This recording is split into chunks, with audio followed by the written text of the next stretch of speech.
This is Reporter Room with Jessica Della Davies. Hello, Reporter Room investigators. I'm sorry I'm not on camera today, but I had some personal things I had to attend to, helping out my family with something. So I didn't want to cancel today, so I just decided I would go live, and I'm still literally in my pajamas. So come on in, come on in. We have a lot of stuff to talk about in the Sebastian Rogers case.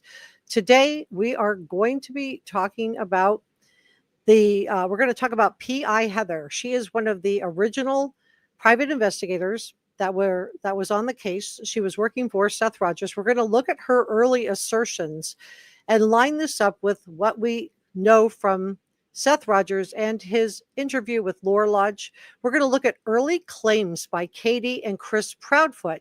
We're going to consider how these line up with other interviews that they've given, and also what we have learned so far in this case. And we're going to be considering motive, means, and opportunity. Who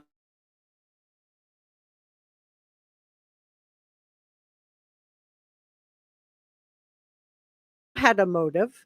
Who had the ability to access Sebastian while he was at Chris and Katie's house? My name is Jessica Della Davies. I'm an investigative journalist, and my job is to investigate crimes, crime scenes, and potential suspects, and share with you how to do the same thing. If you haven't subscribed to Reporter Room, please do.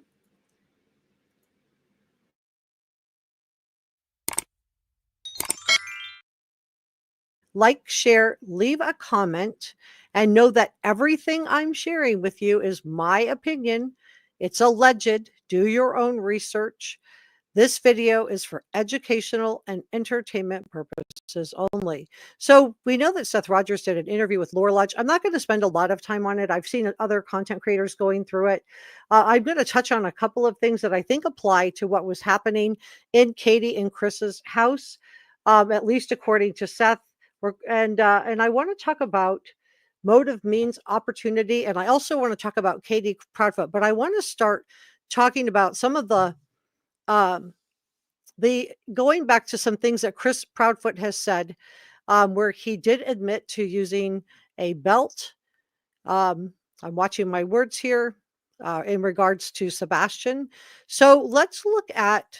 I want to juxtapose that with how he answered this to Nancy Grace, how he answered this to another content creator, and then look at what PI Heather said in an interview that she gave. And let's look at all of this together, because I think that in taking it apart this way, I think we're going to gather some really helpful information in this case. So come on in, give this a thumbs up so that YouTube knows that it's a G-rated video. Let's see. And the reading, you said you're now adding. No, I am not adding any tarot or spirit boxes to the live. I have people that look for that stuff. I don't have it in mine. I really, each to his own, but I just really don't, doesn't really go with my channel, which is more news oriented journalistic news. So Njaz is our head mod. Thank you to our mods, our channel members, and our subscribers. Thank you for joining me today.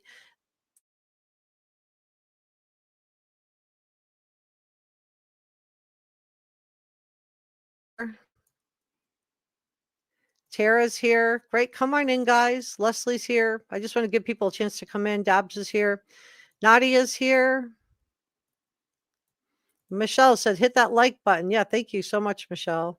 Kimmy's here. Michelle. Leslie keeping it real. Kimmy says, I'm going to be donating plasma and listening to this. Oh, wow. Yeah, please give this a thumbs up. Let YouTube know this is a G-rated show, but we are going to be discussing some things in detail. I'm just going to be very careful of my wording in case you have little ones in there. Patricia, hello. And yeah, don't worry. I haven't suddenly decided that this is going to be the focus of the channel. I do have it in my description. I think we are not doing that. So sometimes people do come by looking for stuff like that. It's just not what I'm doing. So anyway, I hope I've answered that question. And welcome, Mag. All right, so come on up and talk to me. If you're just joining us, come on up and talk to me. I do want to talk to you guys. Regina's here. I do want to hear what you guys have to say on this. So let me let's go ahead, and I want to just start out looking at what Chris said in one of his early interviews, and then we're going to cut to PI. I'm going to be cutting back and forth. Let me just put it. Okay.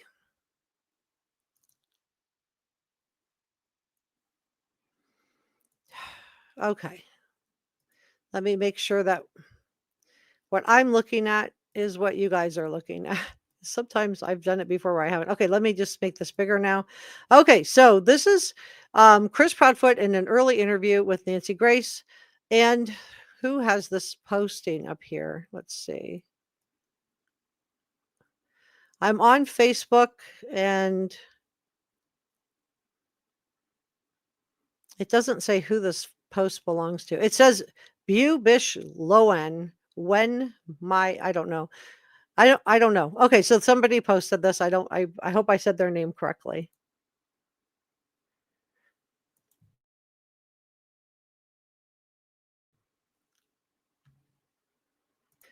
And let me turn off the mute. Okay, let me back it up and let's play.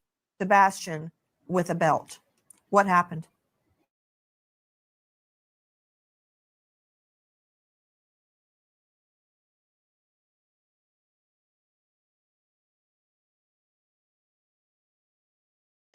Right? Bellicose that's jumping in to answer the questions. You can literally see Chris Proudfoot leaning back on this one. Like, we can't see their hands. I guarantee you, Katie probably got a squeeze under the table, and Katie leans forward to answer. Now, Nancy probably already knows the true answer to this question. She would have had her team do some investigations. I think she would have known that there was about this ahead of time, but she wants to hear Chris Proudfoot, and he's about to, in my opinion, allegedly, he's about to lie. And I'm going to tell you why he's lying. I'm going to show you why in just a second. Actually, several years ago, and it To was Mr. Proudfoot, to Mr. Proudfoot, to Mr. Proudfoot. Yes, Mr. ma'am. Proudfoot, what happened? And you could just see the disappointment on Chris Proudfoot's face when Nancy tells him he has to answer. But Katie's jumping in with it several years ago. That's a lie too. Katie's lying to all of us. We know that it wasn't several years ago, and I'm going to prove it to you in just a second. So please stay with me. Happened. Oh, I'm sorry. I misunderstood. I thought you were asking Katie. Sebastian. He's never cared before on any other question if it was directed to Katie. He's jumped in every single time it benefits him to jump in. But in this case, when he's being asked about this, all of a sudden he's going to let Katie talk for him, except Nancy's not having it. She's absolutely not having it. And I'm going to show you why I believe Chris Proudfoot is not telling the truth in just a second. I'm going to juxtapose this with a interview with one of the PIs. He gotten in trouble. He got caught lying. And I had asked him, I said, hey, you got to have a punishment for this. He says, yes, sir. And I said, okay. So I gave him a swat with a belt on his buttocks on the outside of his clothes, one swat.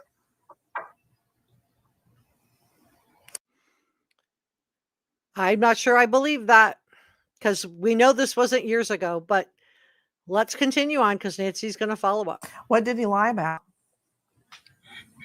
Honestly, I don't remember at the time, but it was probably something dealing with school because that's majority of what she was like. When was this? Years ago, ma'am. Okay, so he said this was years ago. Got that? All right, so now let's go over to this one. Make sure we're all looking at the same thing. Let's listen to PI Heather because this is not true. Then let's listen in. Cohen, a private investigator who is now working with him on the case. Thank you both for joining us. Seth, I have to start with you. First of all, I can't imagine being in your shoes. I'm so sorry that you're experiencing. I just want to go to what the PI says. I do. You tell us so far. Well, I had received several phone calls, people asking me to get involved in the case, but I wouldn't do it until I was invited in by a family member or law enforcement. And I did end up getting that phone call. A friend of mine said they had talked to Seth and he was looking for somebody, a PI to hire, and he had referred me. So I called Seth and here we are. That was about 2 weeks ago. And yes, law enforcement was standoffish at first with me. And I think that's just because, they had some, Seth can be hard to deal with because he's going through a lot right now. Well, And you could see Seth getting mad there. I think this is the real reason why Seth got rid of PI Chloe and PI Heather. I think he made a mistake, in my opinion.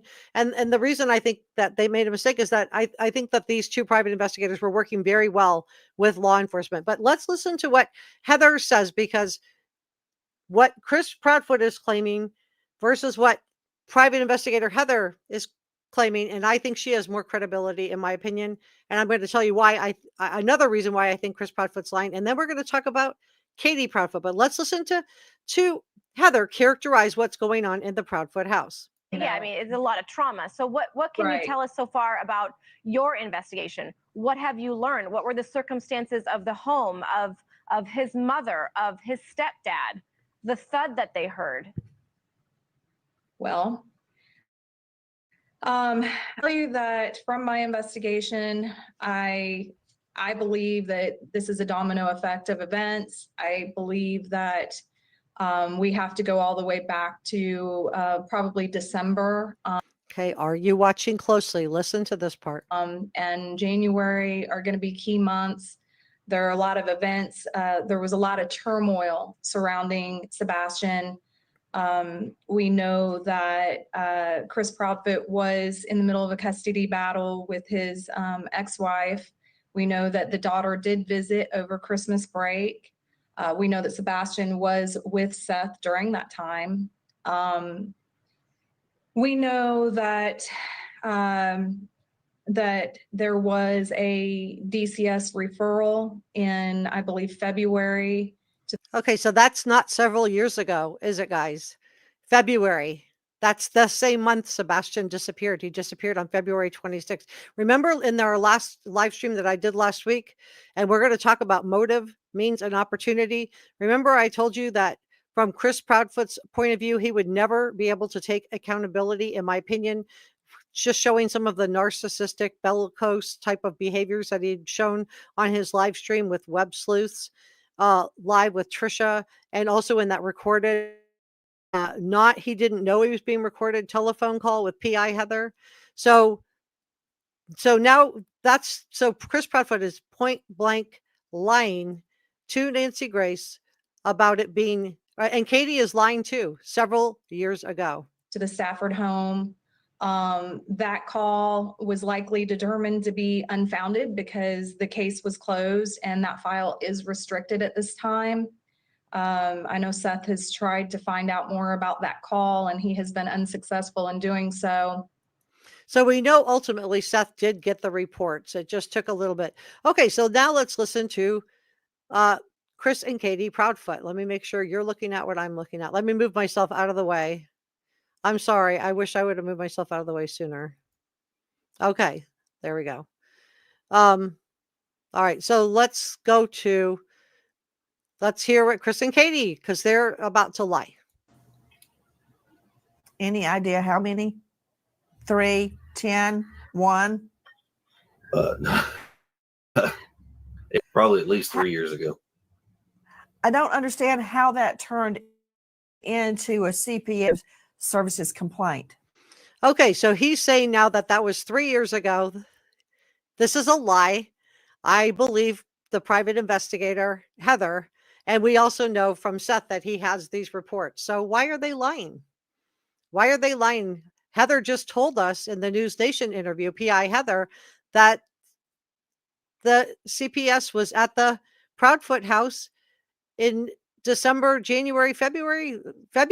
In February, she says, right? Let's go back and look at it. She says February. Let's listen in. Make sure I'm right. We know that that there was a DCS referral in, I believe, February to the Stafford home. That call was likely determined to be unfounded because the case was closed and that file is restricted at this time. Okay, so February. When does Sebastian Move out. When does Sebastian disappear? When is Sebastian abducted? What do you think happened to Sebastian? February 26th. So late January, February, CPS was at the house, or Department of Family Services. How were they That- alerted that- that you hit him with a belt? That did not turn into a CPS service call. Hey, have you ever had CPS called on you before? So this is Smiley Stories World. She wants to know she's on doing a phone interview. She's got Chris Proudfoot up on her panel. She wants to know, has he ever had a CPS call before? Yes. Okay. Okay. And you don't have to go into it elaborate or anything like that. I just, that was the question that I had. And that happens, sometimes, especially when you have a child who is, has special needs and stuff. That's I've had hard. it. Well, I'll be honest with you. I've had CPS called on me in 2 states, Mhm. New Mexico and Tennessee. And did that include with Sebastian? Tennessee was the in fact Sebastian here. Like I said, I got nothing to hide.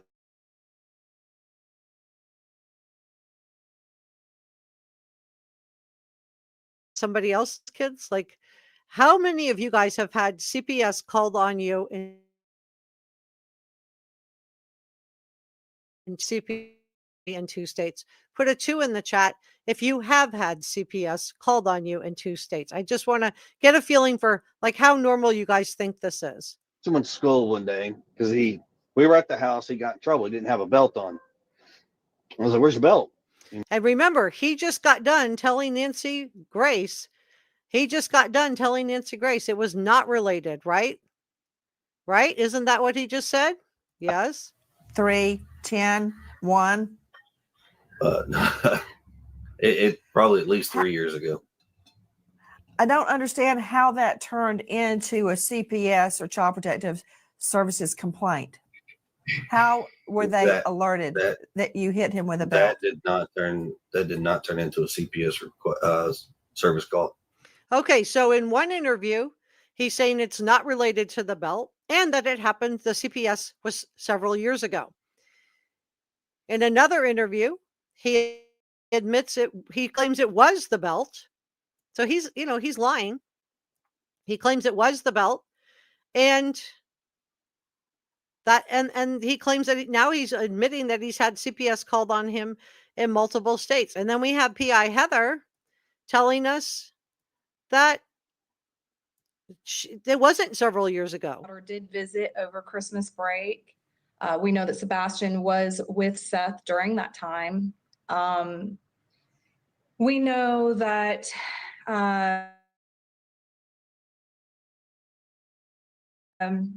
that there was, I believe, February to the Stafford home. Stafford home, that's the Proudfoot's house. They lived, I don't know, on that street.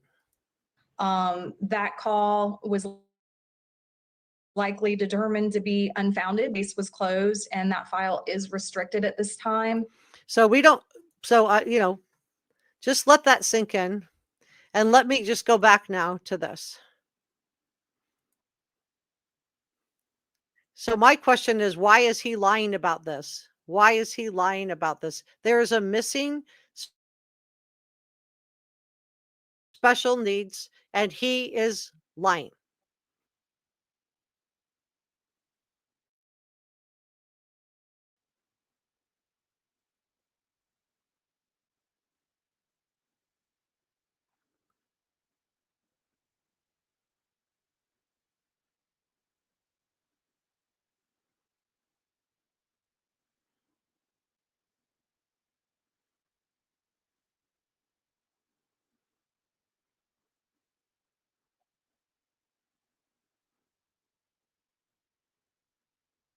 Well, I disagree. I think he does have something to hide. The fact that he was willing to lie to Nancy Grace about it, to me, says he most certainly does have something to hide. But let me know what you think in the comment section below. Are you watching closely? I do think he has something to hide. This is a huge thing to lie about, especially since we know that CPS was at the Proudfoot home in the months leading up to, or maybe the very month leading up to Sebastian's disappearance. Remember, whenever it was reported, it could have been reported in January. And maybe the real reason that Chris Proudfoot was not coming home in February, allegedly, in my opinion, is because CPS was coming to the house. And remember what I told you last week, that it would have Chris Proudfoot having narcissistic tendencies. I'm not diagnosing him. I'm not a professional psychologist or licensed mental health expert. I'm using narcissist and narcissism as adjectives. But in my opinion, I believe that Chris Proudfoot was blaming Sebastian for not being able to get custody of Faith. I told you guys last week. And I think that CPS being called to the Proudfoot home would have been a huge problem for Chris to try to say he had changed to the judge when he's trying to get custody of Faith. And I'm going to talk about Katie Proudfoot big time in just a moment. So please stay with me. So let's continue on together. Are you watching closely? Because Chris Proudfoot has now admitted that he had CPS called on him in 2 states, New Mexico and Tennessee. He admits that Tennessee is Sebastian. And now he claims that CPS was called on him for the belt incident, whereas with Nancy Grace, he claimed it was not related to the belt incident, and he's claiming that it happened 3 years ago. Why is he lying? So next we're going to hear how Chris Proudfoot really spoke to Sebastian, and this is probably being put in the nicest words possible. And I also want you to take note of the fact that Katie doesn't say one single word to defend Sebastian in Chris Proudfoot's retelling of this story. Not a single word. I think she chose Sebastian. She chose Chris Proudfoot over Sebastian every single time.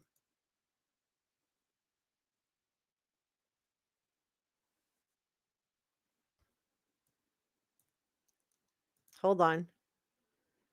Check my audio issues. Okay, let me see what happened there. It should be playing. Oh no. I have it. The sound is up.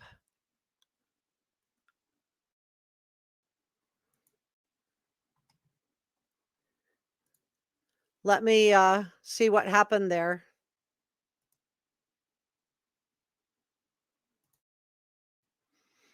If you guys can hear this, I'm going to play it and just go back to you. Can you guys hear this now? What did he lie about? Can you hear this? Honestly, I don't remember at the time, but it was probably something. Can you hear the videotape? Majority where his issues lie. Can you hear it now? When was this? You hear it? Years ago, ma'am. Yes. Any idea how many? All right. 3, 10, 1? It probably at least 3 years. Okay, so let me just go back and redo this. I don't know what happened. Sometimes that happened to me yesterday too when I was trying to play a video. Okay, so you can hear me. So what I'm doing is I'm juxtaposing what Chris told Nancy Grace versus what PI Heather said versus what Chris told Smiley. All right, so let's play this little part. Let's play this bit, and then we're going to talk about Amber Alert and that this is significant.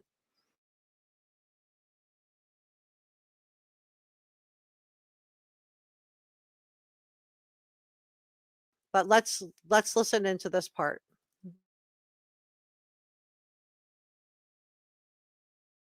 Hit him with a belt. That did not turn into a CPS service call. Hey, have you ever had CPS called on you before? Yes. Okay. And you don't have to go into it elaborate or anything like that. That was the question that I had. And that happens, sometimes, especially when you have a child who is, has special needs and stuff. That's hard. I'll be honest with you. I've had CPS called on me in 2 states, New Mexico and Tennessee. Okay, so there you go. He's had CPS called on him in 2 states. So that's completely different than what he told Nancy Grace, right? And he also is going to admit that this is in relation to. And did that include with Sebastian? Tennessee. I mean, Okay. in fact, Sebastian here, I'll just, like I said, I got nothing to hide. So Sebastian went to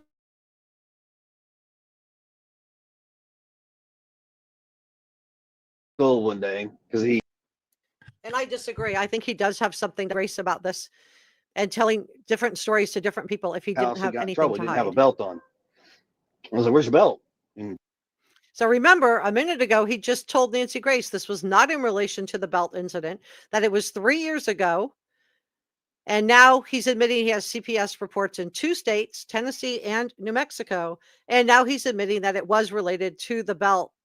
And he's going to admit that Sebastian was 15, which means it's not 3 years ago because Sebastian would have been 11 or 12 back then. It's recent. got it. Whack. Kind of got him. So he goes to school and he tells the teacher, they're mandatory reporters. So the teacher reports it. Mhm. That afternoon, CPS shows up to the house while we're actually sitting down to eat dinner. Now, mind you, 15-year-old child. Okay, so he admits that Sebastian is 15. So this isn't 3 years ago. This isn't some old incident. This is when Sebastian is 15 years old. So he just slipped up and admitted that this is when Sebastian was 15. So now let me play Heather because she says it happened very recently. Can We you guys know hear this? that Chris Proudfoot was in the middle of a custody battle with his ex-wife. Can you guys We hear know this that the okay? daughter did visit over Christmas break. We know that Sebastian was with Seth during that time. Can you guys hear this okay? I just want to make sure I'm not playing something you guys can hear. Yes? Okay, fantastic. Thank you so much. Okay, good. Okay, great. All right, so that makes me feel better. All right, let me continue on here. Sorry, I'm so sorry about the sound issues the other day. This happened to me the other day too. So sorry We about the sound know issues today. that there was a DCS referral in, I believe, February to the staff. So Sebastian went missing in February. Chris Proudfoot claims, we don't know if this is true or not. He claims he went for the whole month of February. Now, we don't know if that's anything Chris Proudfoot is true. All right. He lies, allegedly, in my opinion. He's been caught out lying. Stafford home. That call was likely determined to be unfounded because the case was closed and that file is restricted at this time. I know Seth has tried to find out more about that call and he has been unsuccessful in doing so. And in my opinion, if this was unfounded, if it was determined to be that way, it's because Katie sided with Chris. And she chose Chris over. Let's listen to the next part. When was Can you this? guys hear this okay? Years ago, man. Any idea how many? 3, 10, 1? It probably at least 3 years ago. Now, So that's a lie. Not 3 years ago, because he admits here Sebastian's 15. mind you, 15-year-old child, he's not real happy because he's in trouble, so he's being punished. So he shows, he makes a report. They come to the house, and the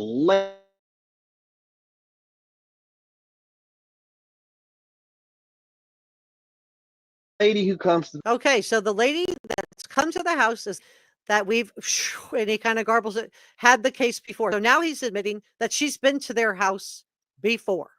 This is not the first time. Now, this would have been a problem for Chris Proudfoot, right? This would have been a huge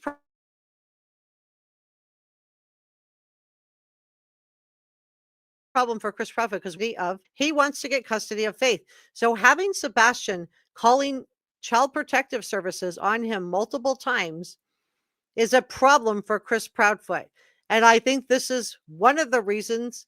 And remember, Chris Proudfoot, in my opinion, shows some narcissistic tendencies. He would not have taken accountability that his own actions, again, this is my opinion, that his own actions are what led to him not getting custody of Faith. He would have blamed Sebastian.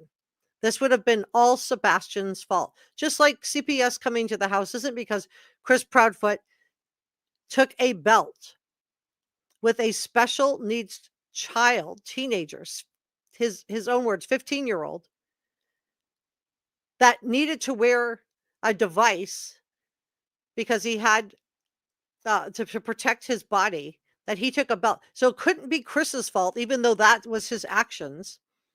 It had to be Sebastian's fault. Let's let Chris speak for himself in his own words. I just wanted you to hear PI Heather telling us, because I believe her when she tells us that this happened in February. Now, I don't know if Chris Proudfoot was home in February or not.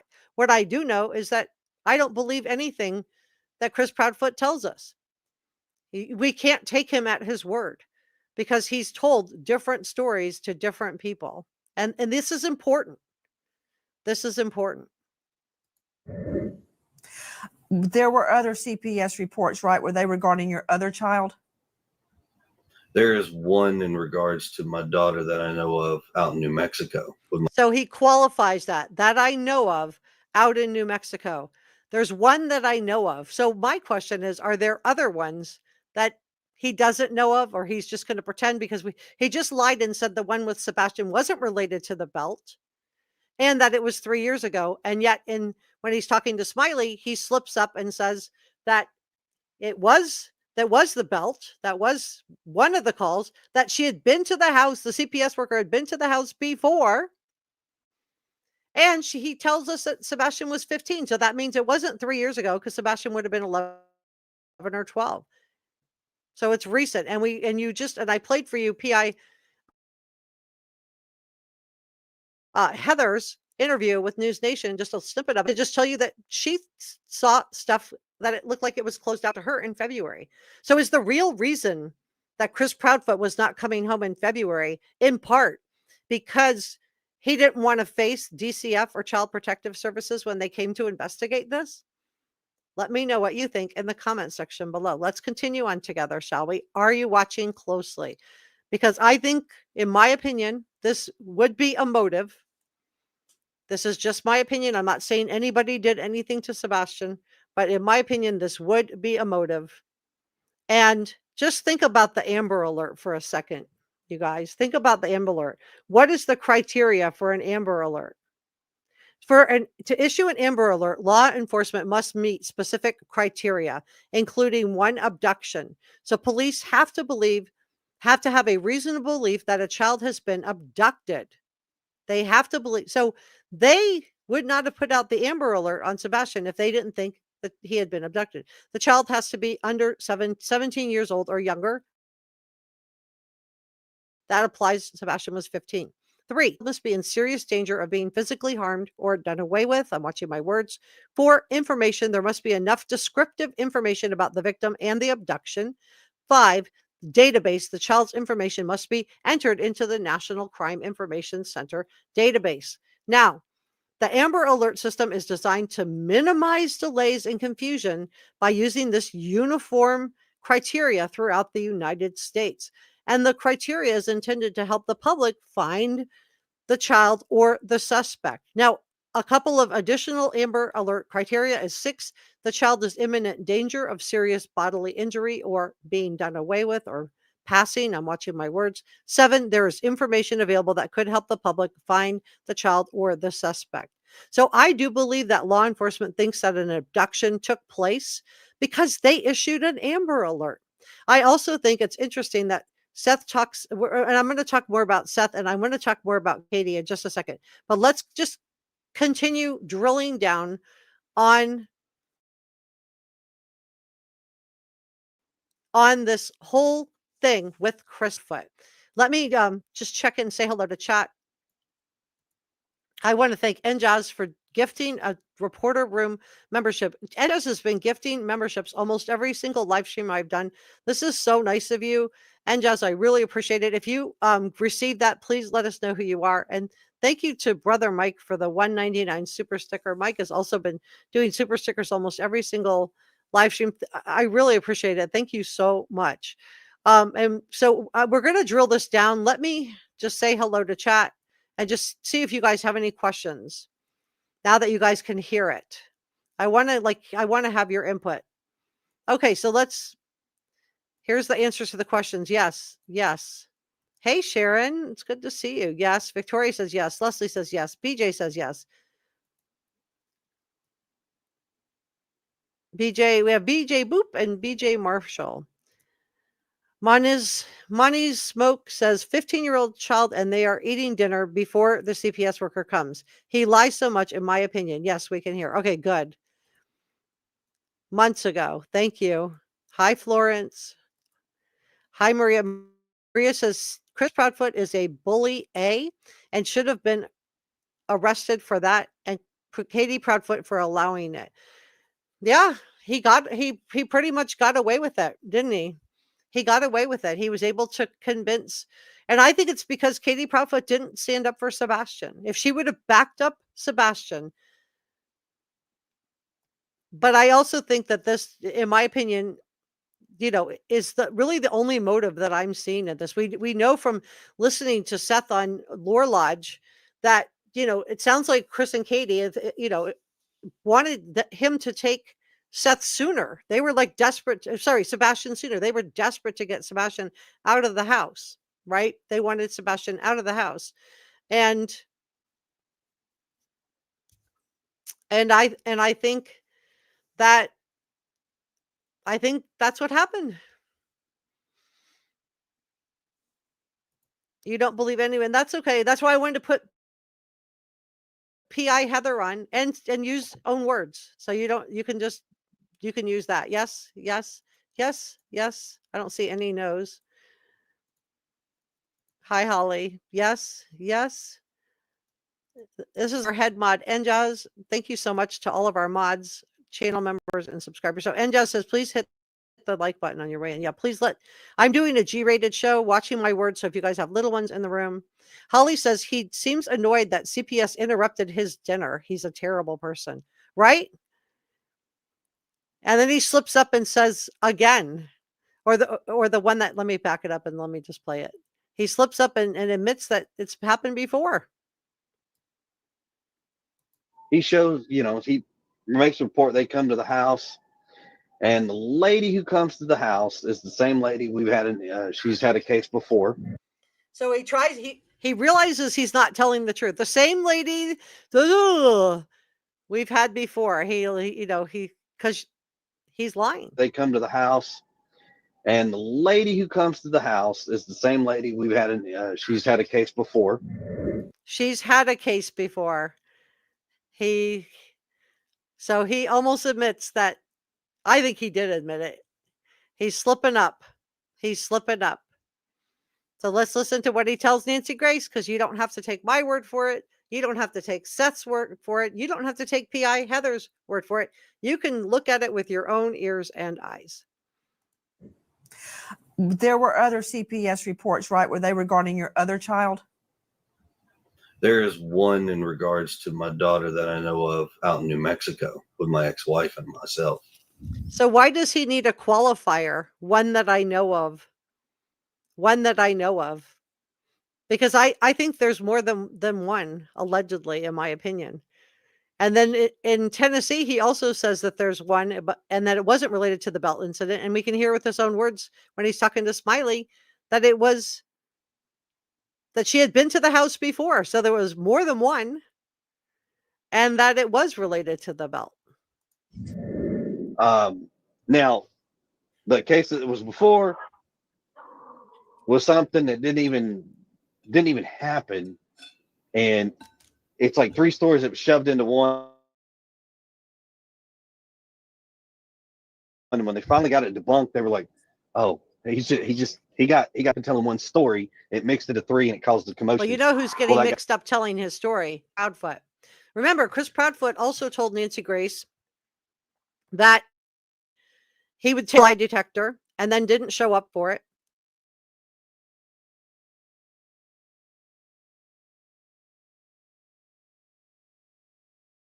Then lied and said he did take a lie detector, and then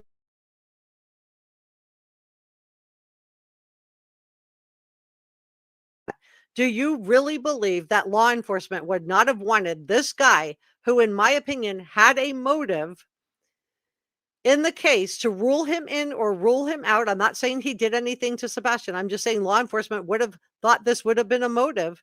The fact that he wanted to get custody of Faith, the fact that, Sebastian disappeared right around the time that the second CPS visit took place. That's just what we know of. We don't know.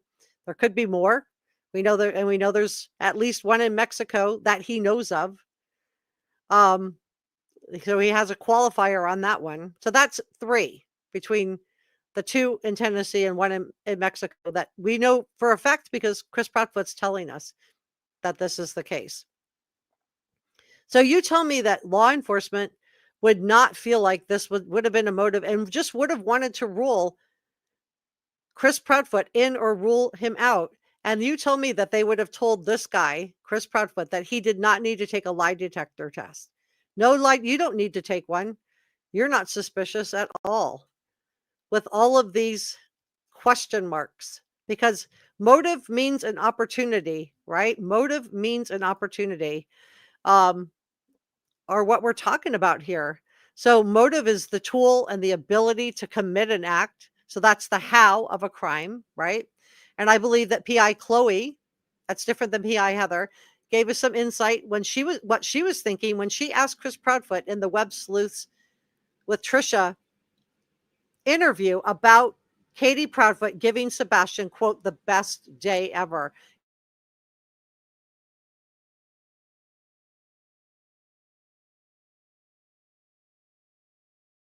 In my opinion, PI Chloe on the day he disappeared. And it does seem like, Katie and Sebastian did a lot of things that day.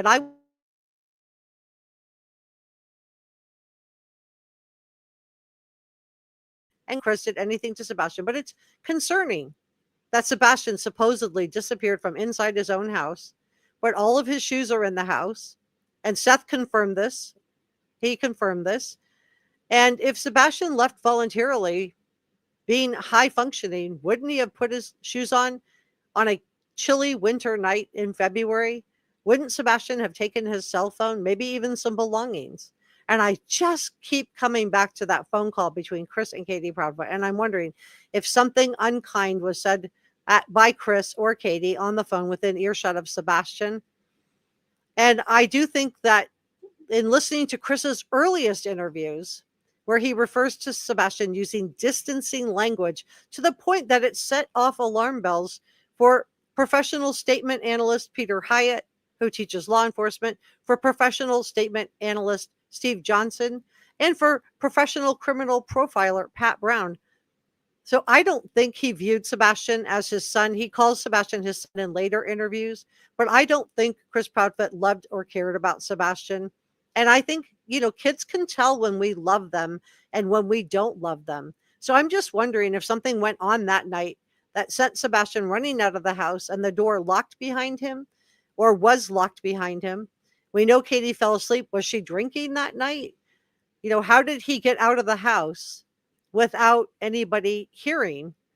Or was it something more nefarious? Did someone, I remember JJ Vallow, Lori Vallow, Daybell, stood by and let her autistic adopted son, JJ, get carried out by her brother, Alex. Did somebody carry Sebastian out of that house? And I just can't get past the fact that the dogs didn't pick up on any scent belonging to Sebastian. And the only person who's told us that there was a scent is Chris Proudfoot. And at this point, I just don't think he has a lot of credibility. And I do not believe that law enforcement would have said, we don't want you to check Chris Proudfoot. We don't want you on that because you didn't have any motive. Chris Proudfoot did anything. I just think law enforcement would have wanted to do that to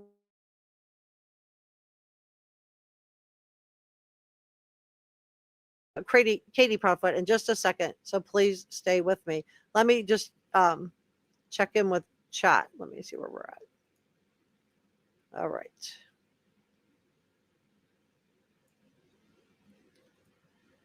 Maria says, I hope not either. I hope I'm wrong.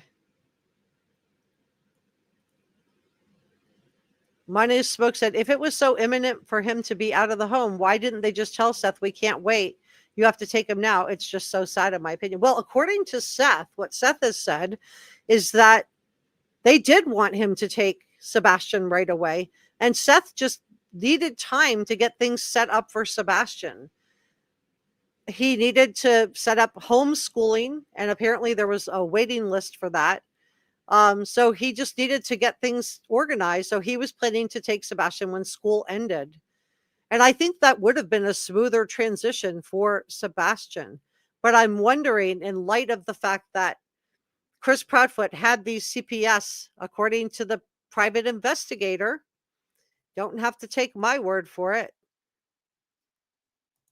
We could just listen to her.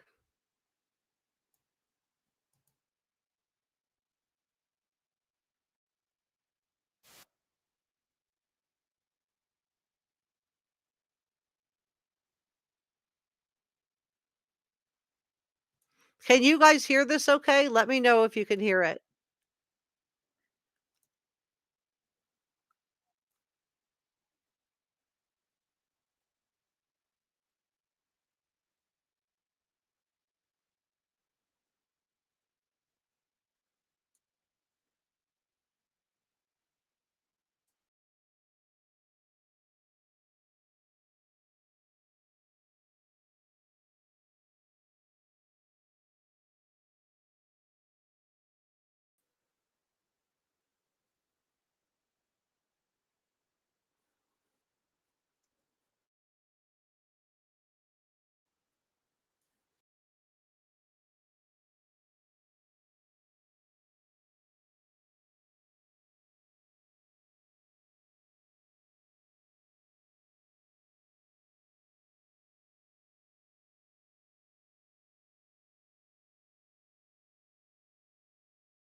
Okay, can you guys hear me now?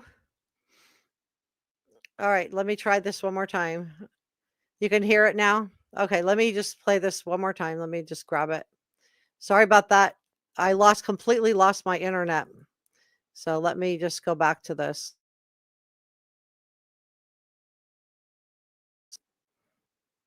Dad, the thud that they heard. Can you guys hear me now? Well, I can tell you that from my investigation, I believe that this is a domino effect of events. I believe that we have to go all the way back to probably December and January are going to be key months. There are a lot of events. There was a lot of turmoil surrounding Sebastian. We know that Chris Proudfoot was in the middle of a custody battle with his ex-wife. We know that the daughter did visit over Christmas break. We know that Sebastian was with Seth during that time. We know that that there was a DCS referral in, I believe, February to the Stafford home. That call was, the case was closed and that file is restricted at this time. I know Seth has tried to find out more about that call and he has been unsuccessful in doing so. But I've also recently learned that there may have been some talk about Chris leaving Katie. And I feel that that probably had something to do with Sebastian. Oh, so this is the private investigator saying that she feels like this has something to do with Sebastian. Again, that's a motive. So again, I don't buy that this whole thing that Chris Proudfoot was told that, oh no, we don't. Yeah, motive means opportunity. Thank you, Michelle. That we don't need for you to take a lie detector test, not you. Hi, Castle. I'm glad you guys can hear. I'm sorry, and thank you for sticking with me for the connection issues. I really appreciate you guys. Thank you so much. If that ever happens, just know I will refresh and come back in. I won't just I don't give up easily. That probably had something to do with Sebastian. So there may have been some trouble in paradise. So that probably had something to do with Sebastian. It makes me wonder what PI Heather found out, what she found out of that the trouble in Chris and Katie Proudfoot's house had something to do with Sebastian. I feel like she knows something about that. We're going to go back to Chris Proudfoot in just a second, and I haven't even started with Katie yet. That probably had something to do with Sebastian. So there may have been some trouble in paradise. To me, these are all things that need to be considered. Could these things have led up to maybe Sebastian just feeling a certain kind of way, Right. and leaving? If he overheard a conversation between Chris and Katie where Chris is saying he can't deal with it anymore, he's out, whatever, that Right. could have been motivation for Sebastian to just leave. Seth, So that's very interesting. All right, let's go back now. Just want to make sure we're all looking at the same things and listen to what Chris Proudfoot has to say. So maybe, it could be that this was something to do with leaving, right? It could be that this has something to do with leaving, and maybe Sebastian did leave. But again, I'm struggling to get past the fact that the shoes weren't there. It just feels like, and that his phone wasn't taken. I just don't see how he would have gotten away on a, in February in Tennessee with no shoes on. So let's continue on. Let's listen to Chris Proudfoot, who claims that law enforcement didn't want him to take a lie detector test, which I'm not buying, but let me know if you agree or disagree. They canceled that out. So the one on me, she shows up, and I said, "Hey, how you doing?" It's her again. She's like, "Oh, hey." She's, "Hey, I'm already." Her again. So this is the CPS worker, Child Department of Family Services again. Okay, so that just reinforces that this was a problem for him. Is this why he wasn't coming home for the month of February? Was he avoiding having to interact with Child Protective Services and Katie was just handling it? I don't think she was standing up for Sebastian if she was handling it. I think she chose Chris. She's like, "Don't tell me anything, but I'm going to tell you what I know happened." And I said, "Okay." She goes, "Boom, boom, boom." She told me exactly what happened. Okay, and I'm playing for you right now. I said, "Yes, ma'am. This is how it's been." Can you hear this right now? Sebastian thought by telling on me, making it sound like I was so horrible. Oh, you cut out. You cut out just a minute. Could you guys hear that? What I just played for you? You cut out. I can. Oh, there you go. Okay. That I was going to get in trouble over something stupid. And it was like, so he's characterizing this, Chris Proudfoot, is that he's going to get in trouble over something stupid. Can you guys hear it? Let me back it up and tell me if you can hear this, yes or no. One on me, she shows up. Can you hear this? And I said, "Hey, how you doing?" It's her again. She's like, "Oh, hey." She's, "Hey, I'm already don't." She's like, "Don't tell me anything, but I'm gonna tell you what I know happened." And I said, "Okay."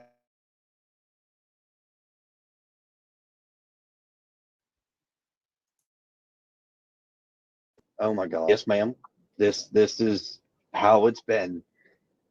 Sebastian thought by telling on me, making it sound like I was so horrible.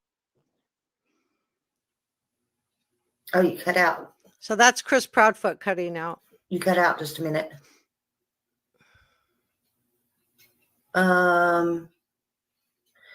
You cut out. I can. Oh, there you go. Okay.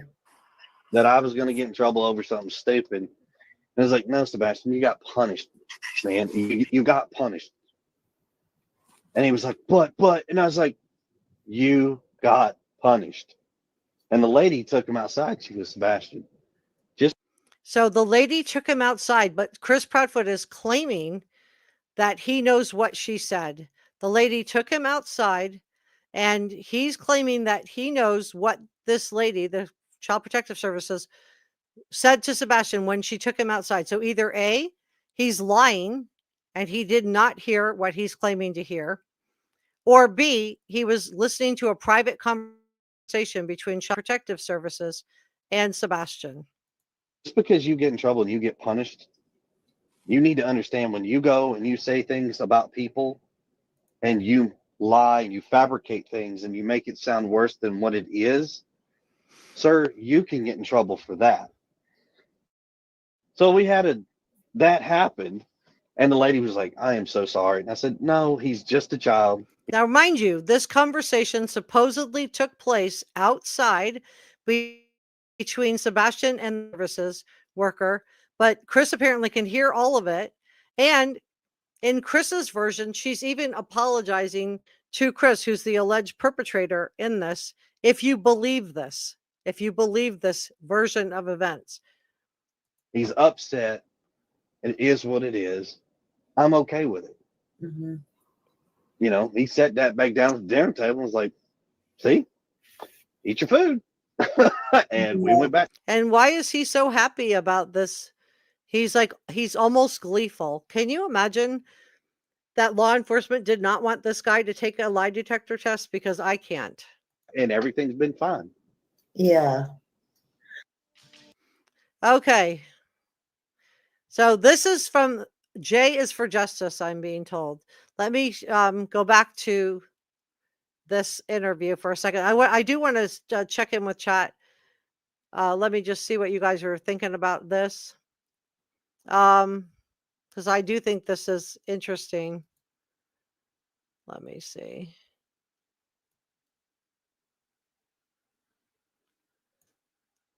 Dorothy says, exactly, yes. Kate chose Chris Proudfoot over her son. Katie did. Yep. Mary says, Sebastian walks on his toes. He can't get too far with no shoes, in my opinion. Rob said, I'm sorry, I'm lost. Why do you want Seth to go to jail?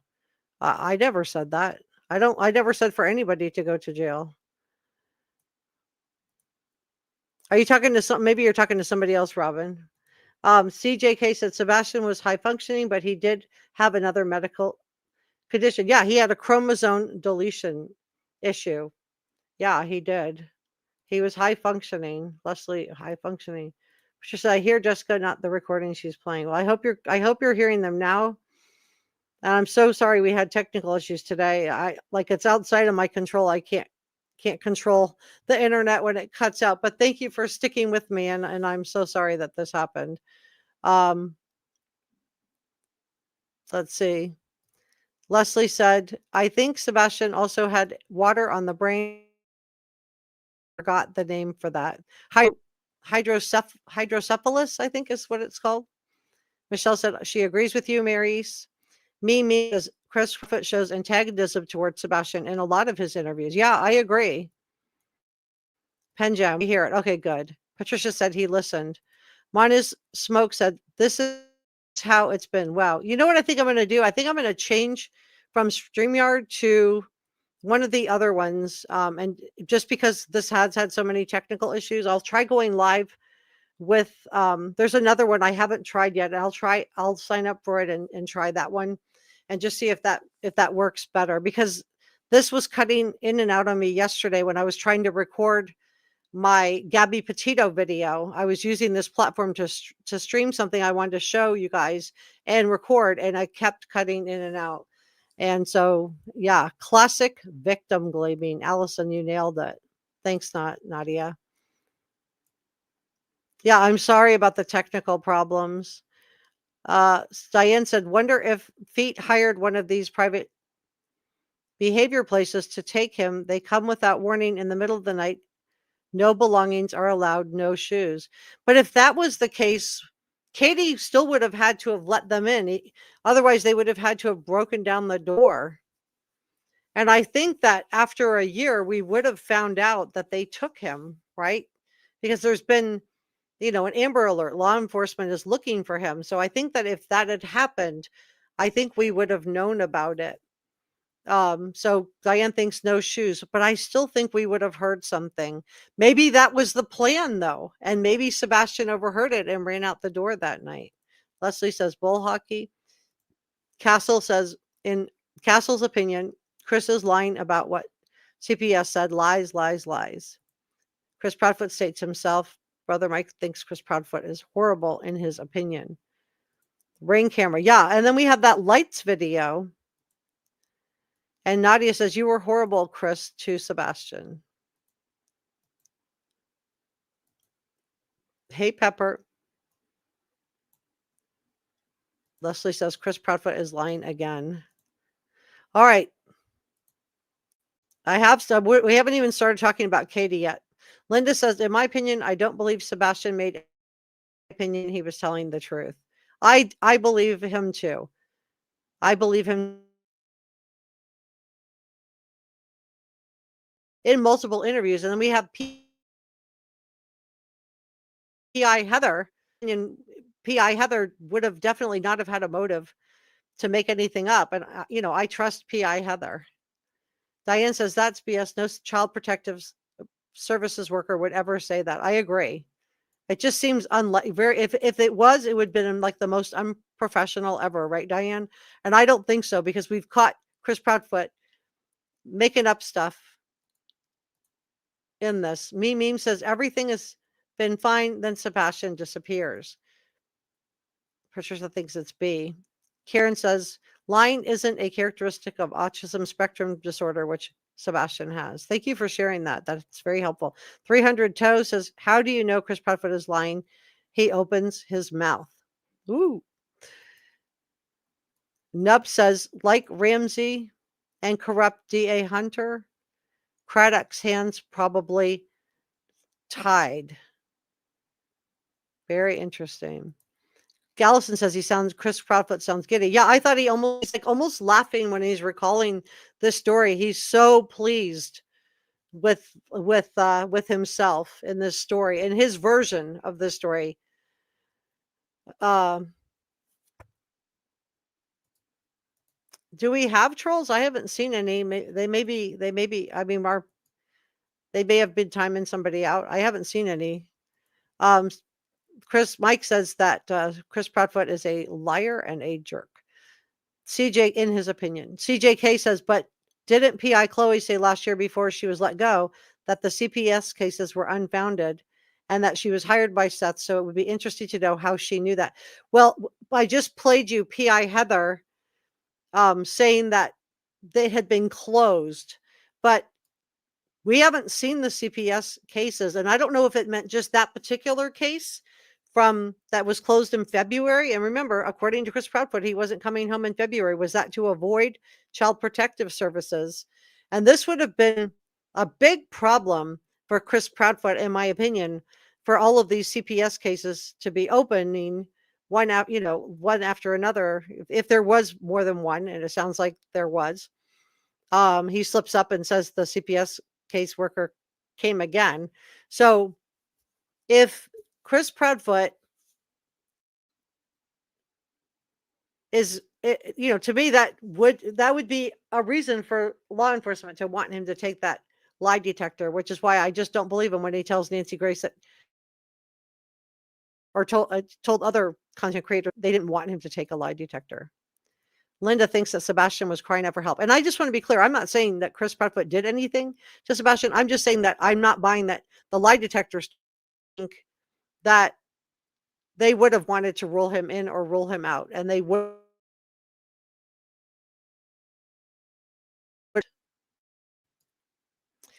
CJK says, I do wish Chloe was allowed to stay on the case. Yeah, I do too. I think just from everything, I do think that Seth, in my opinion, made a mistake by letting the private investigators go. I I think that, and the proof is that, we don't have any new information about what happened to Sebastian. And I know his reasons that he gave on Lore Lodge were that they weren't sharing everything with him, but that's because they were trying to build up trust with law enforcement. How do you get law enforcement to trust you if your client, everything you tell them gets put out onto social media because your client tells everything? And Heather said that, on the onset of this interview, that, and this made Seth mad. Let me just play it for you guys. Let me back it up. You can see Seth getting mad, folding his arms. Just know that he's still missing. I know. So far. Well, I had received several phone calls, people asking me to get involved in the case, but I wouldn't do it until I was invited in by a family member or law enforcement. And I did end up getting that phone call. A friend of mine said they had talked to Seth and he was looking for somebody, a PI to hire, and he had referred me. So I called Seth and here we are. That was about 2 weeks ago. And yes, law enforcement was standoffish at first with me. And I think that's just because, they had some, Seth can be hard to deal with because he's going through a lot right now. Well, and you could see Seth getting mad there. He leans back. He looks mad. He's crosses his arms over his chest. Seth can be a lot. I'm sure Seth, was a lot to deal with. I believe her. I don't think she's not telling us the truth. I think she is telling the truth. I don't think she was intending to hurt his feelings with it.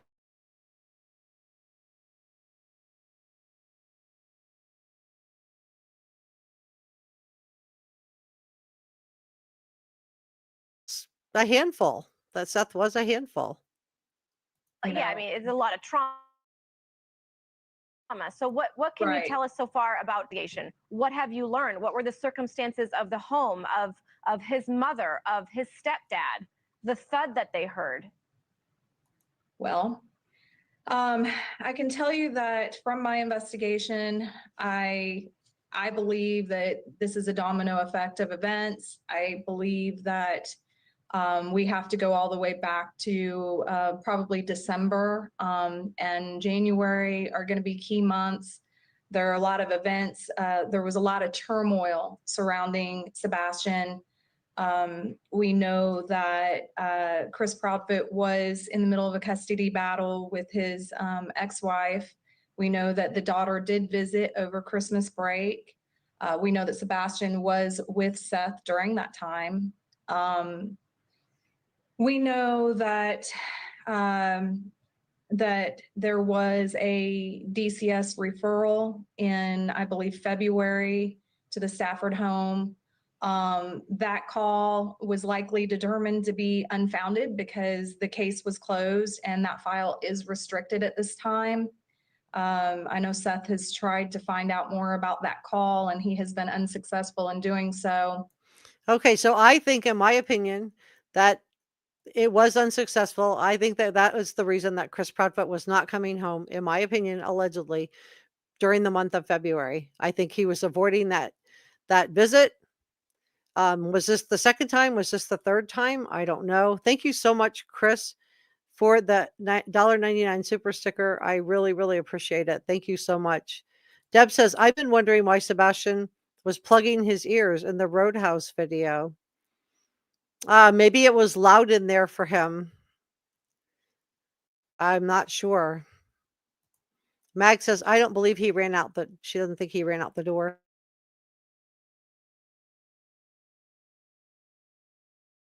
He was carried out. Mama, that OG says, yes, it would be illegal for any place or facility to keep him when there's an Amber Alert or knowing that he's been reported missing without letting law enforcement know. I agree. And I don't think any place would, reputable place would keep him. Karen says, I think Seth's been keeping the PI private, that things are better. I just think that he made a mistake letting them go. I understand, he probably didn't like that comment, from the PIs. He said in the Lore Lodge interview that he felt like things were being kept from him. But I think PI Chloe and PI Heather were just trying to build trust with Lore Lodge. I'm sorry, build trust with law enforcement. Sorry. They were just trying to build trust with law enforcement. So they didn't want to tell Seth everything because he, especially at the beginning, he's more calm now, but at the beginning he was frantic and he was probably hard to deal with. And she doesn't mean it in a mean way or an unkind way. Seems like it upset him, but I just really feel like people, crowdfunded for him to get private investigators on it. And I just really wish that they would have kept the private investigators. Let me know what you think. Karen says that, yes, it has nothing to do with autism. Katie and Chris are just A's. Kitty thinks that Heather has lied. About what, Kitty? What do you think? Yeah, please give this a thumbs up and subscribe. CJK says, hard to know the truth if you don't see the reports. I know someone who got mad at his parents and told the teacher who was referred to CPS, who said it was unfounded. Some kids will know this and will try it. That's true, except we have Chris Proudfoot admitting that there's another case in New Mexico. So that would have been with Nina's. So that's another, at least one other incident. And that there were multiple cases here. But yet on Nancy Grace, he's to the play. And it is hard to know, CJK. I agree with you. Hey, Frank.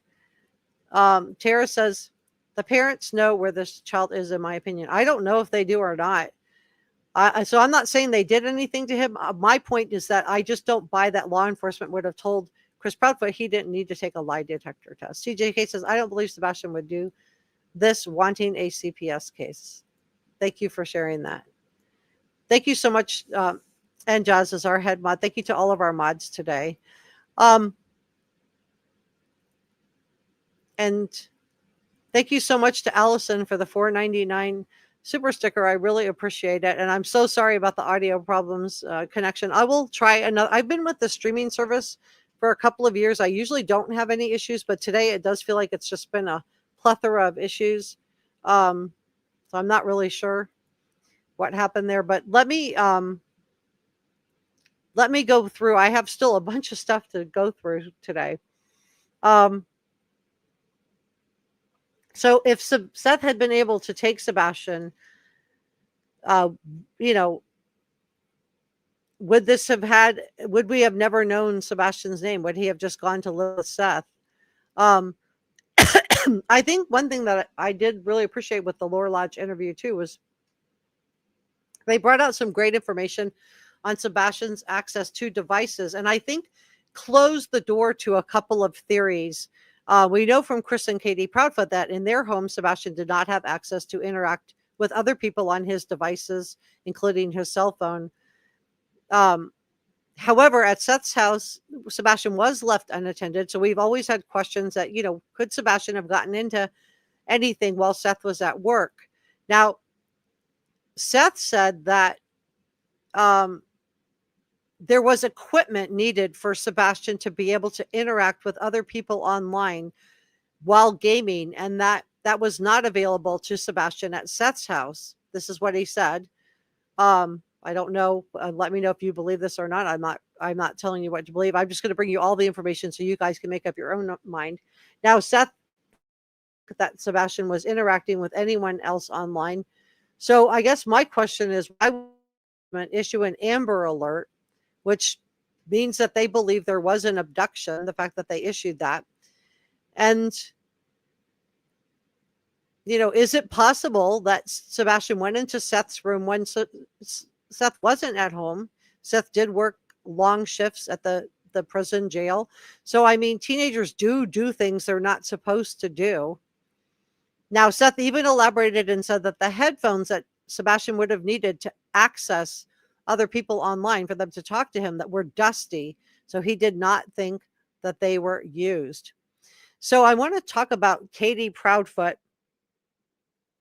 because she said she believed early on, she said that she believed that someone has Sebastian. She said, quote, I feel like had been close to the house or had walked off. I feel like if he had been close to the house or had walked off, we would have found him by now, as with many people, as many people have been searching. Authorities have received more than 300 tips, but no answers. And Sebastian's family believes he could be anywhere at this point. So Sumner County Sheriff's Office said he did not, this was early on, Eric Craddock said he did not play, but he also added, quote, ruling anything out. Just curious what you guys think about that. Let me take this down. We're not ending. I'm not done, but I just don't want the whole show to go by and me not have thanked producers and Jazz, Sasha Angel, Mikey, M, George Brown, and Pepper, and also to our channel members. But I do think that it's significant that we have Chris Proudfoot lying about the CPS. And to me, the fact that he's lying about it tells me that it was significant. I do believe that this was significant. And the fact that, this wasn't closed until February also tells me that this was significant. I just want to give super thanks and coffee gratitude through yesterday, and also gifted channel memberships to NJazz and 6 Amelia. Thank you so much, guys. All right, let's get back to our show. Okay, so thank you.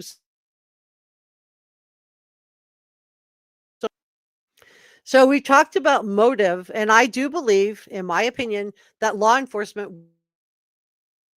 to rule out these CPS, that Chris Proudfoot was trying to get custody of Faith, as a motive. I do think that they would have wanted to rule him out. I do think they would have wanted to give a lie detector to him, in my opinion. Let's talk about means. So I think PI Heather and PI Chloe also, I'm just going back to motive for a second, both seem to think that the disappearance of Sebastian was a cascade of events, or as Heather puts it, a domino effect. So I think that's really interesting. I think that's a good way to look at this case. And I think that, motive is the reason for committing an act. And it can be any reason. It can be financial gain. It can be revenge. And I do think that the February 26th, that's the date on the divorce papers between Seth and Katie, I do think that is significant. So it does make me wonder if there was any type of revenge component in that date being selected. I mean, think about the statistics. It would be 1 out of 365 statistically for that date to have been chosen. So it could have just been by chance. But I think that the February 26th date is significant. The other motive that we, learn is these multiple CPS calls to the Proudfoot house while Chris is actively trying to get custody of Faith. And we don't just have to take Seth's word for it anymore.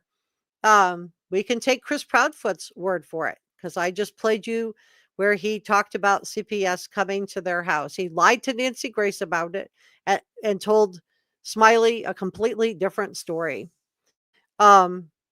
So I believe that Chris Proudfoot was blaming, and I wonder if Katie and Chris Proudfoot together were blaming Sebastian for their marital issues. And I think Sebastian was being scapegoated. In my opinion, this doesn't mean they did anything to him. This is just my opinion, but I think that Chris Proudfoot and Katie Proudfoot would have seen Sebastian as an impediment in their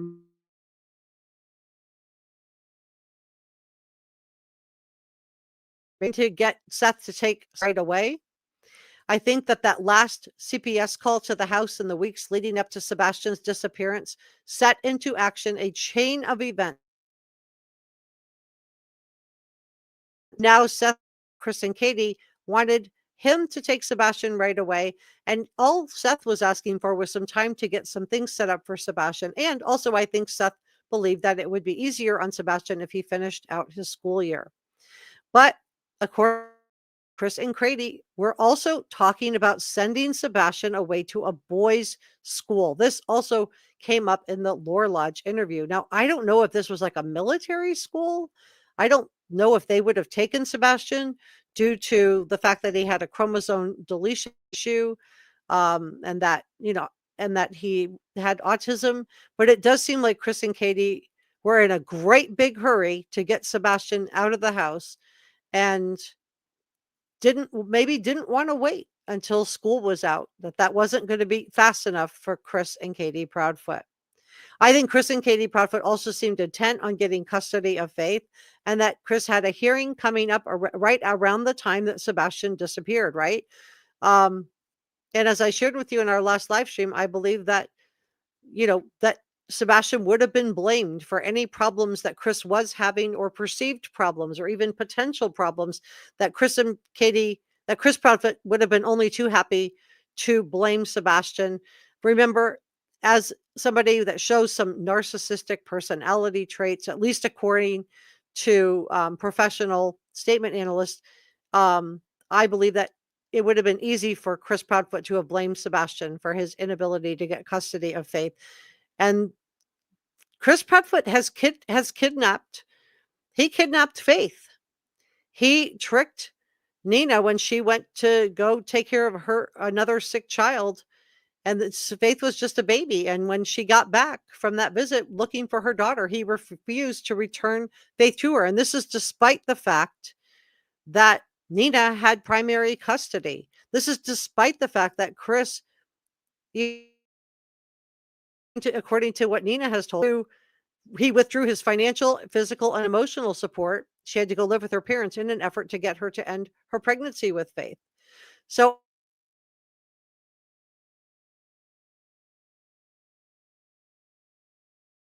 irregardless of Sebastian, but I looked at himself this way, and I think it would have been really easy to scapegoat Sebastian on all of this, allegedly, in my opinion.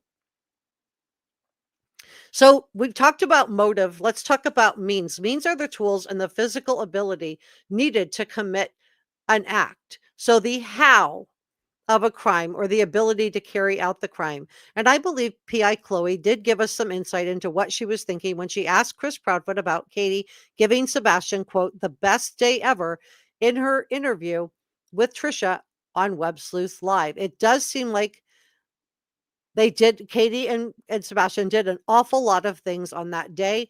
The video that we saw of Katie at the Texas Roadhouse with her looking around and taking all these pictures, I don't know, it looked odd. It almost looked like Katie was looking for someone. And the only person's word that we have, beyond the Texas Roadhouse, that Sebastian ever made it home that night is Katie. Again, I'm not saying Chris and Katie did anything to Sebastian, but I think it's concerning that Sebastian is supposed to have disappeared from inside his own house, but didn't take shoes. And despite the fact that he was barefoot, that the scent dogs didn't pick him up, that the doorbell cameras didn't pick him up. And so I just think that if Sebastian had left voluntarily, at least if he had planned to do it and to be out of the house for any period of time, I do think that being, having autism and being sensitive to textures and having the fire ant incident, I do believe that Sebastian would have put his shoes on, especially since they're right there by the front door. I also wonder why Sebastian wouldn't have taken his cell phone. So I just keep coming back to that 3-hour call between Chris and Katie Proudfoot. And I'm just wondering if something awful was said. Maybe they were openly discussing in front of Sebastian. I do think that Chris, in my opinion, was unkind and cruel. And I think that he would have enjoyed making Sebastian uncomfortable. I just wonder if he was on speakerphone. And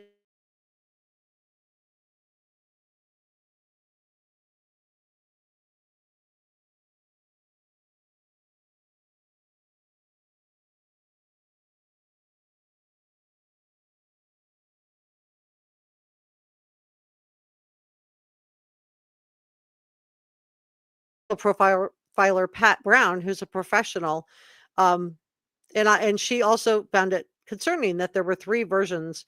One where she puts him to bed at 9:00 and that's the end of it. 2 where she hears a thud, tells him to go back to bed, and there's no response. And then 3 where she hears a thud, she asks him about it, and he responds to her.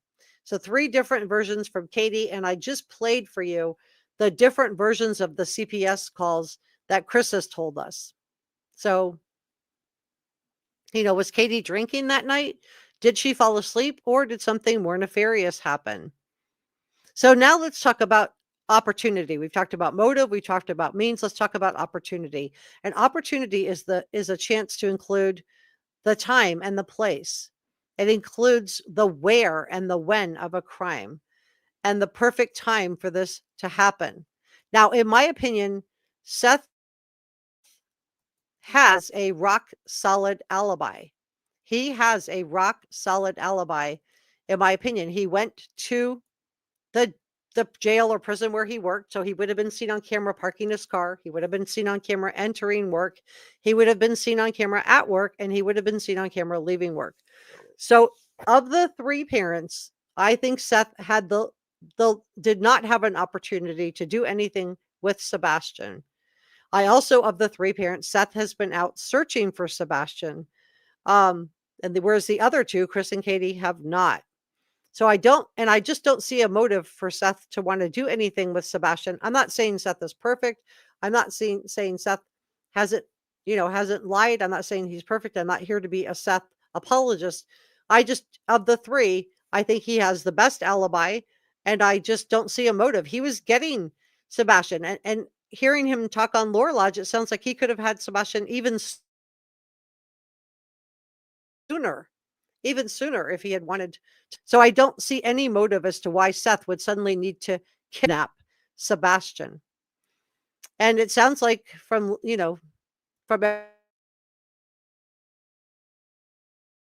could have at any point. So who would have had an opportunity then?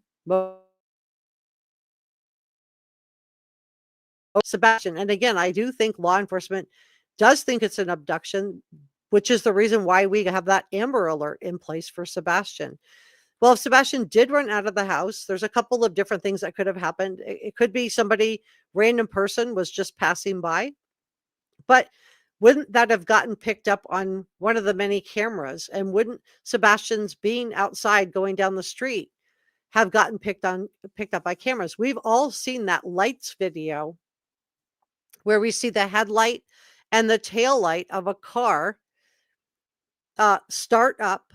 We've seen I don't know if the car is starting, but the lights were definitely turned on around the same time as we see somebody with a flashlight making their way from Stratford Court through the backyard. Now, law enforcement may know something more about this video that we don't know, but I just can't believe that this is the only video. I mean, I just think the video is significant. I cannot dismiss the video. It's the only thing we have. And I do think there's a reason that law enforcement was searching that landfill in Kentucky. And it makes me wonder if, they know something else. Now, it is possible that somebody could have interacted with Sebastian online, although Katie pretty much closed the door on that by saying Sebastian did not have the ability to interact with anyone online. It could be somebody that knew Sebastian from school, that knew he was unhappy at home and tricked him into leaving the house. But again, no shoes, no cell phone. I just don't feel like Sebastian was planning to leave that night. I think if he was planning to leave, he would have worn shoes and he would have taken his cell phone with him. And, according to what we've been told, the only thing Sebastian had with him was a keychain flashlight. And again, that makes it hard to believe that Sebastian was planning.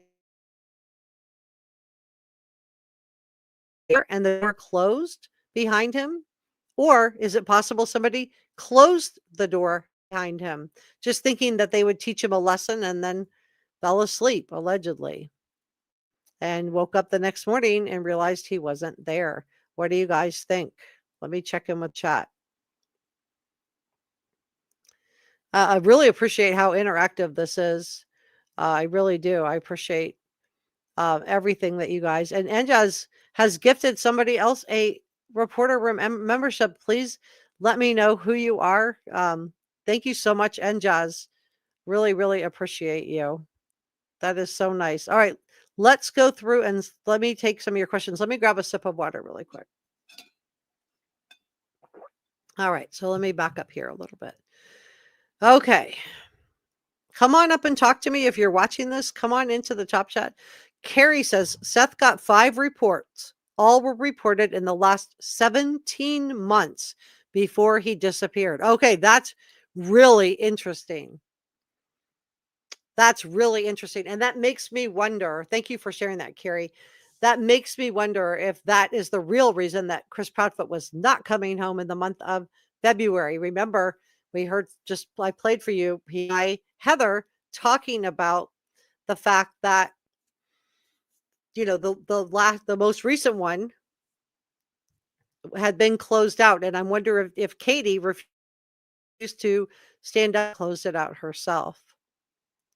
CJK says that would happen.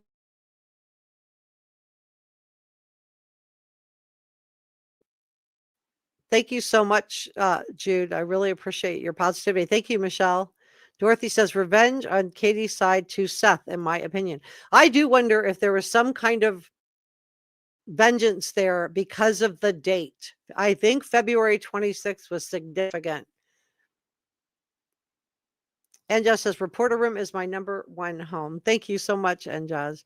Leslie said, I agree, Jessica. They blame Sebastian for everything. Plus, when interviewed, they made fun of Sebastian, in my opinion. Thank you for sharing that. Cindy says, CJK, I know about one in between the White House and Hendersonville. Karen said their church, Freedom Church, believes that autism requires casting out a demon. Oh, that's really creepy. Yikes. Green hearts for Sebastian. Love that. Penjam says, can't imagine Chris Proudfoot being patient enough to wait until Seth was ready to have Sebastian. Yeah, very interesting. I'm like wondering, just being that if there really were 5 CP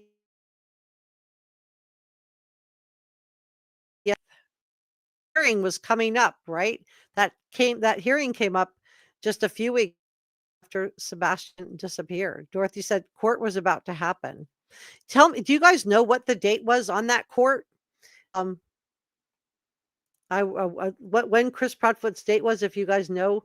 I know it was in the weeks after Sebastian disappeared. It wasn't that long. It was within a month, but I'm just the date. Diane says, I wonder though, would a court grant custody to someone who had a child?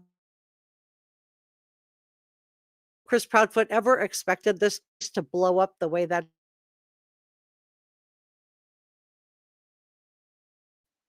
I think that Chris Proudfoot did not expect the case to blow up the way that it did. Thank you for the green hearts for Sebastian, Leslie. CJK says, not too far from each other. I wonder if it's been searched. Dorothy said, exactly, with Nina. I'm not sure how to pronounce your name. Is it Yalva? KP said, Katie Proudfoot's stepdad is convicted. Is Katie Proudfoot also an unalive, allegedly? Barb says, I heard the CPS report wasn't closed because of Sebastian missing. Thank you for sharing that. An unaliver. I don't know. Red flag after red flag. Exactly. So many red flags, you guys. I agree. CJK says lots of activities for not being spring break, a holiday, or a birthday. Yeah, I thought that day was a lot, especially for special needs with autism, where being overstimulated could be an issue. Karen says Chris Proudfoot lied to the judge in court documents about the situation. Gina says, not sure what Katie was looking at the Texas Roadhouse. When she looks to her left, there's only one table and a camera. Yeah, I was wondering if she was looking to make sure she was caught on camera, or if she was looking for someone to arrive. Why she was looking around so much. It's odd. Hi, Face of America. Michelle said that judge was lied to by Chris Proudfoot, in my opinion, regarding faith. I can't imagine a judge granting physical contact with a missing child. It's criminal. I hope the judge gets informed of the facts, in my opinion.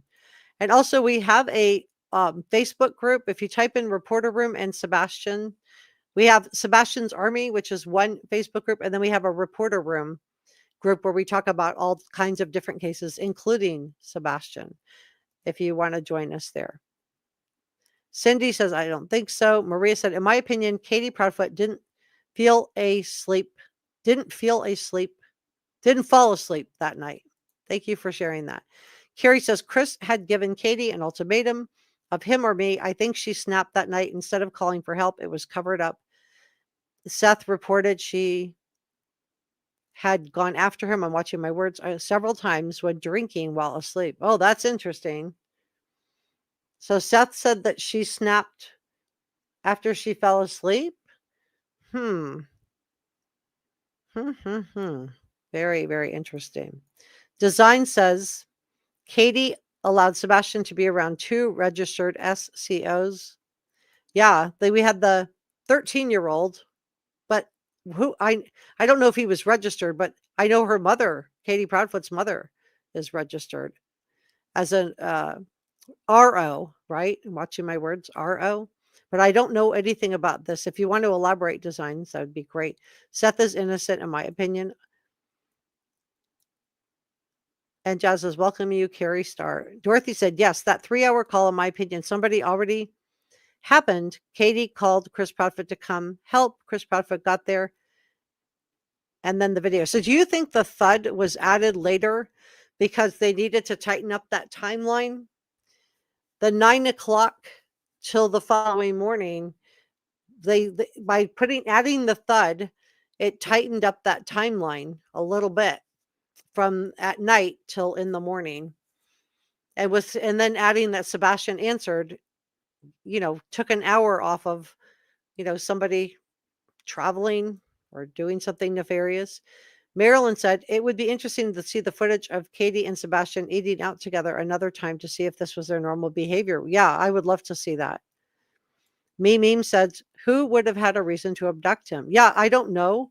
I mean, we have had stuff before where, people have abducted people. I mean, think about Michael Monkey Vaughn is one that I can think of. Elizabeth Smart is another one. It does happen. Maria thinks the 3-hour phone call is very suspicious in her opinion. Leslie Keep It Real said, me, in my opinion, they paid someone to take Sebastian. Passion Flower agrees with you, Dorothy. Karen says, Katie Proudfoot was acting very weird about Sebastian's puberty, allegedly, and in my opinion, it seemed very odd to me. Michelle said the only A in CPS report seems to be Chris Proudfoot, Katie Proudfoot allowing it. Now, after the 5th report, child is missing. Finger and facts point to Chris Proudfoot, in Michelle's opinion. Put your CYA yourselves, guys. Put in your opinion. Marilyn said, I think if Sebastian was behind it, he wouldn't be if Seth was behind it, he wouldn't be looking. He would be acting like the others, hoping we would all forget, in my opinion. I agree. We've had only one of the 3 parents has searched.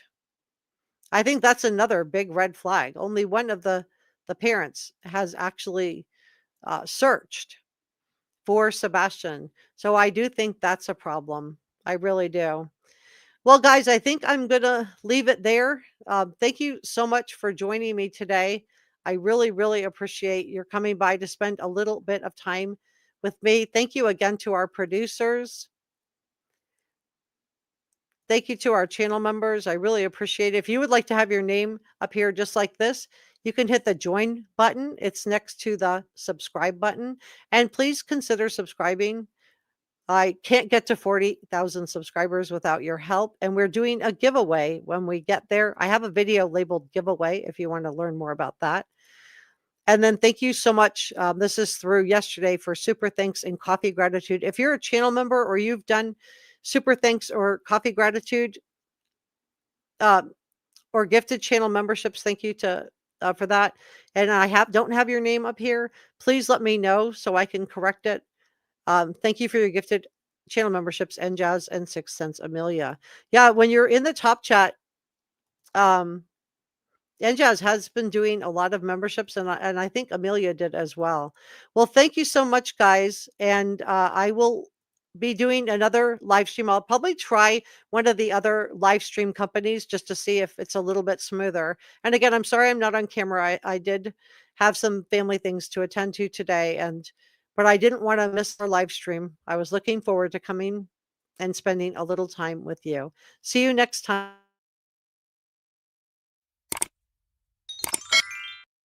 Please subscribe.